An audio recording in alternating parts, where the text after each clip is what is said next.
Buenas tardes, mi nombre es Carlos Guillermo Dueña Valladares, alumno de la Universidad Tecnológica de El Salvador en la carrera de Ciencias Jurídicas, modalidad virtual.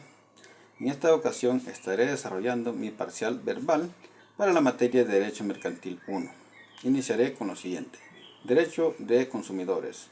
Es la rama del derecho que se encarga de proteger a los consumidores o usuarios, ya sean personas físicas o personas jurídicas, que actúan con un propósito ajeno a su actividad comercial o empresarial, cuando adquieren o contratan bienes o servicios.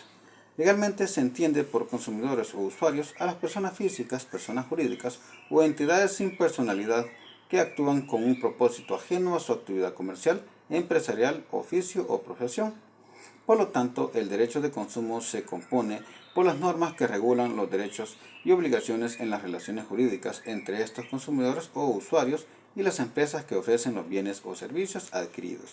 El derecho del consumidor tiende a proteger a los destinatarios finales de los bienes y servicios de los efectos dañinos de la asimetría informativa existente en el mercado actual.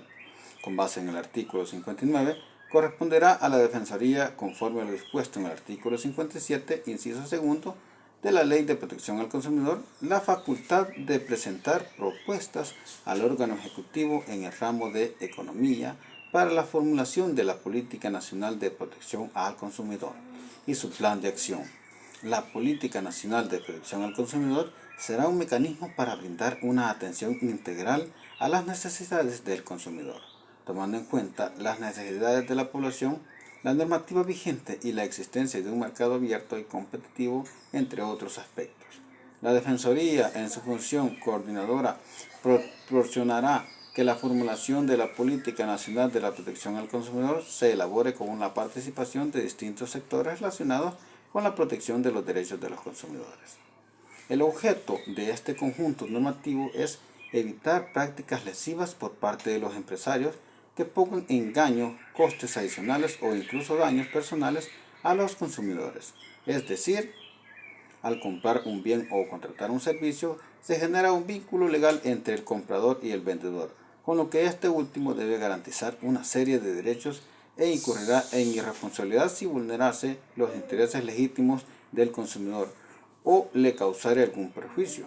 El Estado, por su parte, debe garantizar la defensa de estos derechos y promover la información y educación de los consumidores para que no estén en situación vulnerable frente a las empresas que ofrecen bienes o servicios. De forma resumida, los consumidores y usuarios tienen derecho a la protección contra los riesgos que puedan afectar a su salud o seguridad, la protección de sus legítimos intereses económicos y sociales, la indemnización de los daños y la reparación de los perjuicios sufridos, la información completa y clara sobre bienes y servicios, la educación y divulgación para facilitar el conocimiento sobre el adecuado uso o consumo o disfrute. Los consumidores no pueden renunciar a sus derechos y serán nulos y fraudulentos los intentos de que así sea según lo recoge la ley. Como contrapartida a los derechos de los consumidores, los empresarios que ofrecen cualquier tipo de bien o servicio a un cliente final deben cumplir una serie de obligaciones. Por ejemplo, realizar un etiquetado sencillo que no induzca a error y que la presentación y publicidad también respete lo establecido legalmente.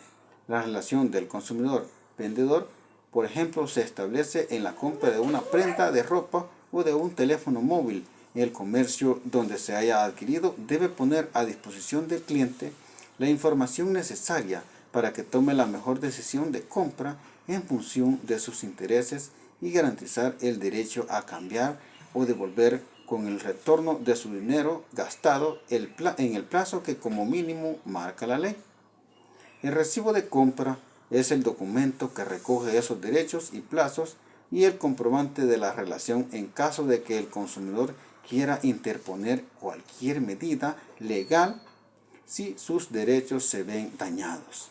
El deber de informar de forma correcta sobre los bienes y servicios no será el mismo para quien venda una prenda, como por ejemplo puede ser cualquier tipo de ropa, que por ejemplo para un agente inmobiliario de bienes raíces que se disponga a vender una vivienda. La protección al consumidor es una de las áreas que más se ha desarrollado en el ordenamiento jurídico salvadoreño en los últimos años, generando un especial interés en los gobiernos y los ciudadanos en general. Con esto termino el tema. Me despido. Muchas gracias.